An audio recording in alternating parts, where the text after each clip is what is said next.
Ya, dunia serempak protes usai kapal perang Israel menyerang armada kemanusiaan global Smooth Flotilla yang membawa bantuan menuju Gaza.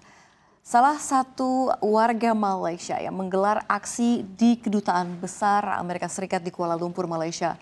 Situasi demonstrasi yang semula berjalan damai berubah ricuh ketika massa terlibat bentrok dengan pihak kepolisian. Bahkan sejumlah peserta aksi terpaksa diamankan aparat kepolisian karena dianggap memicu kericuhan. Aksi serupa juga pecah di Mexico City, Meksiko, di mana ratusan orang turun ke jalan menyuarakan solidaritas bagi Palestina. Massa terlihat memenuhi jalan utama sambil mengibarkan bendera Palestina. Bahkan sejumlah demonstran melampiaskan kemarahan mereka dengan melemparkan batu ke arah gerai Starbucks yang berada di sekitar lokasi aksi.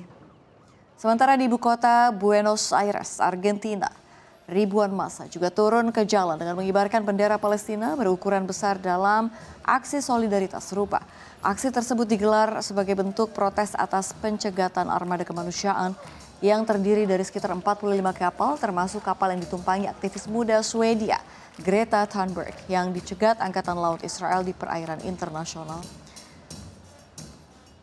Di lokasi lain di Roma, Italia, warga menggelar aksi serupa dengan mengibarkan bendera Palestina dan berorasi di dalam terowongan.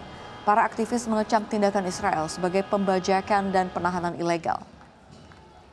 Anggota Parlemen Eropa Rima Hassan menyebut ratusan orang ditangkap sewenang-wenang, sementara Spanyol dan Italia sebelumnya telah mendesak armada menghentikan pelayaran sebelum memasuki zona blokade Israel.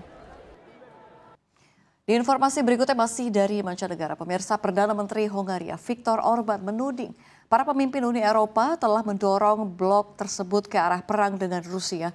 Tuduhan itu ia lontarkan usai pertemuan informal pada pemimpin Uni Eropa di Copenhagen, Denmark pekan ini. Viktor menjabarkan proposal-proposal pro-perang sudah tersedia. Rencana itu mencangkup pemberian dana tambahan ke Ukraina, percepatan aksesi Kiev ke Uni Eropa melalui trik hukum, hingga pembiayaan pengiriman senjata. Semua proposal ini jelas menunjukkan bahwa Brussels ingin berperang dan Budapest akan menentang langkah-langkah tersebut. Pertemuan Copenhagen digelar setelah muncul serangkaian laporan terkait penampakan drone misterius di sejumlah wilayah Eropa. Perdana Menteri Denmark, Mette Frederiksen, menyebut negaranya belum dapat memastikan asal pesawat tanpa awak tersebut. Namun ia menegaskan, setidaknya kita dapat menyimpulkan hanya ada satu negara yang menjadi ancaman utama bagi keamanan Eropa, dan itu adalah Rusia. Para pemimpin Uni Eropa juga membahas gagasan tembok drone, sistem pertahanan udara untuk menangkal ancaman serangan. Namun menurut Politico, diskusi berakhir dengan kebuntuan yang biasa. Sementara Bloomberg menyebut konsep itu lebih sebagai label humas daripada rencana praktis. Kita ke informasi hot news berikutnya, pemirsa. Setidaknya 3 orang tewas di Maroko dalam protes pemuda terhadap dugaan korupsi dan keputusan terkait anggaran publik. Hal ini diumumkan negara itu bersiap menghadapi demonstrasi dalam ke-6. Pasukan keamanan menembaki para demonstran yang berkumpul di beberapa titik di seluruh negeri pada hari Rabu setempat. Aksi ini menewaskan 3 orang di Lake Lia, sebuah kota kecil di luar kota Agadir di selatan. Kementerian Dalam Negeri Maroko mengatakan ketiganya ditembak dan tewas saat berupaya merebut senjata polisi. Meskipun tidak ada saksi yang dapat membuktikannya.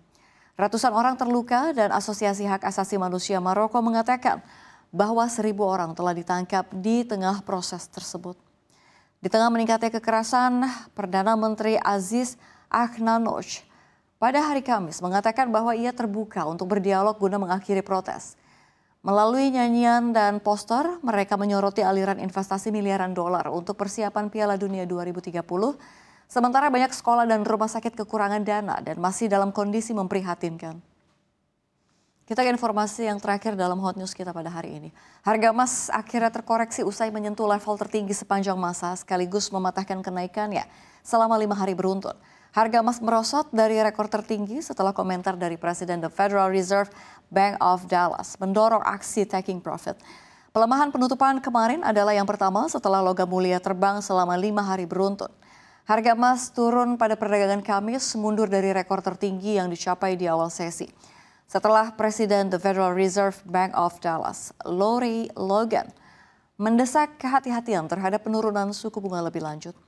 Logan mengatakan Bank Sentral Amerika Serikat telah mengambil beberapa asuransi terhadap penurunan tajam di pasar tenaga kerja dengan penurunan suku bunga bulan lalu, tetapi perlu berhati-hati terhadap penurunan suku bunga lebih lanjut.